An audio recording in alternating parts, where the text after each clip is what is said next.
everyone! In this video, I'll be altering some of my clothes. The first alteration is on these pants I bought from Uniqlo. It was my first time doing major adjustments on pants, and the first thing I did was fit the pants and measure out how much I wanted to take out. In this case, I needed to take out 8 centimeters. Normally, I would just sew pants on the sides to take it in, but in this case, it was too bulky, so I needed a better solution. The game plan was to create darts right at the pockets, shorten the waistband, then sew everything back together. The first step to doing that is by detaching the back part of the waistband using a seam ripper. The story behind these pants is a little silly. I just passed by the Uniqlo to look for their new Chikawa shirts. Then I saw these pants and I really liked the fabric and the form, and I got excited because I thought they might fit me well. The thing is, I have pretty bad anxiety, so I started getting really anxious. So in my dizzy state, I just impulse bought them, partially because I didn't want to go to the changing room to fit them, but also because I wanted to prove to myself that I can keep going even though I'm feeling anxious and dizzy. Unfortunately, when I tried them on at home, they were still too big on me. Once I got the waistband detached, I then started measuring and drawing the darts. Since I'm taking out 8 centimeters total, I need to create 4 centimeter wide darts on both sides. I pin the darts right at the lines so that I can carefully put on the pants and check if they fit well. I was satisfied with the fit, so the next thing I did was finally cut the waistband right at the center so that it's easier to turn the pants inside out and transfer the darts to the other side of the fabric. I had to redraw the darts onto the other side because I'll be sewing on the wrong side of the fabric. It'll be easier to sew on the right spot if I transfer the lines.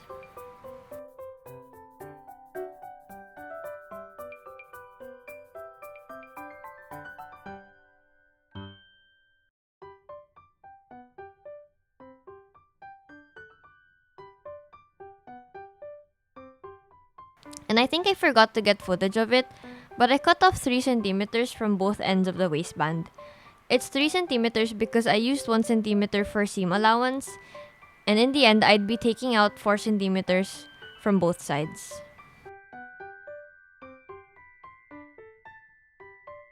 Finally, I pinned the waistband back in place and sewed it back onto the rest of the pants along the bottom edge. And then I sewed the belt loop back on, but I really struggled with that one since my machine is not a heavy duty one. You might need to do this step by hand depending on your sewing machine.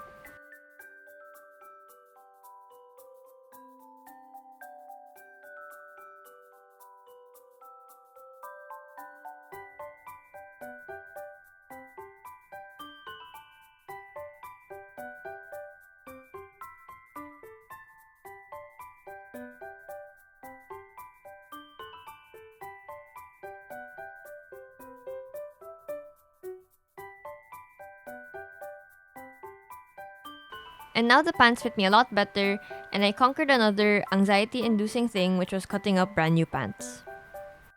The second alteration is on a shirt that my parents bought me. I tried wearing it once, but it was just too big on me.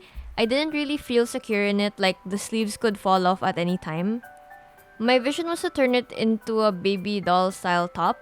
That way there will be a neck hole and armholes that I can sew the sleeves back onto. At first I was trying to seam rip the sleeves off to preserve as much of the original fabric as possible, but it was proving to be too time consuming, so I decided to just cut them off.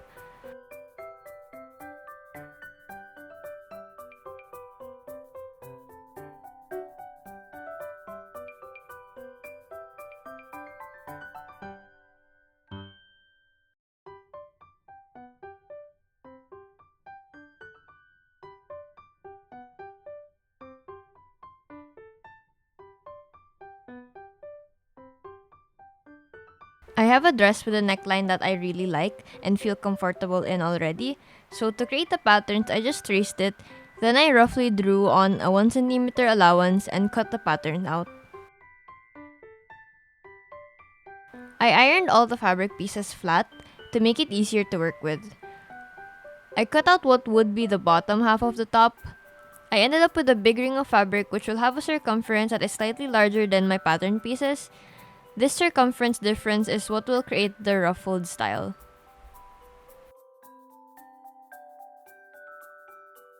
Next, I cut out the pattern from the top half pieces of fabric, and I repeated this step for the back pattern pieces and the lining.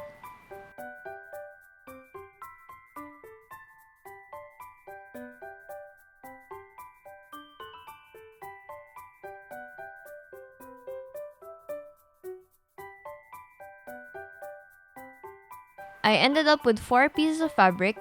I sewed the outer pieces together at the sides and the tops, and I did the same with the lining.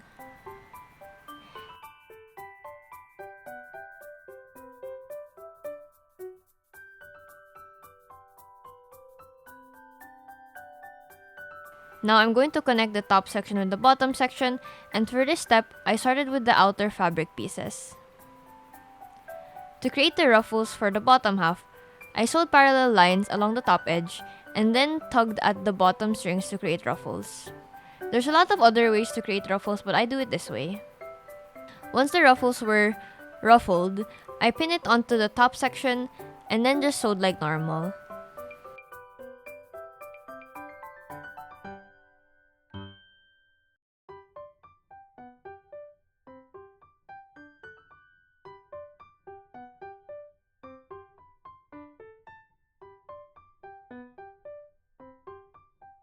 I tied it on first just to check the fit, then I cleaned up the edges of the fabric using a zigzag stitch.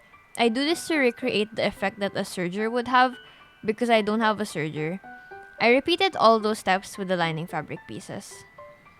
Once both the outer sections and lining were completed, I sewed the neckline together, and then I understitched by sewing the seam allowance part with the lining.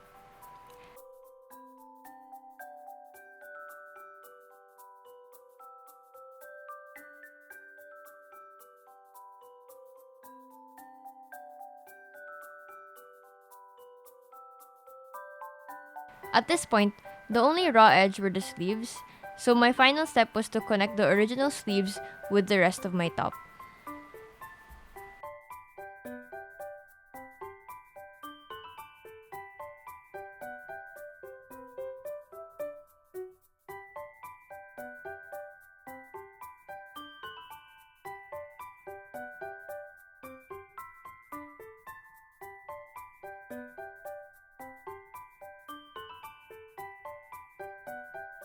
I was pretty proud with how this turned out. It ended up a bit shorter than I'd like, but that's nothing some high-waisted bottoms can't fix.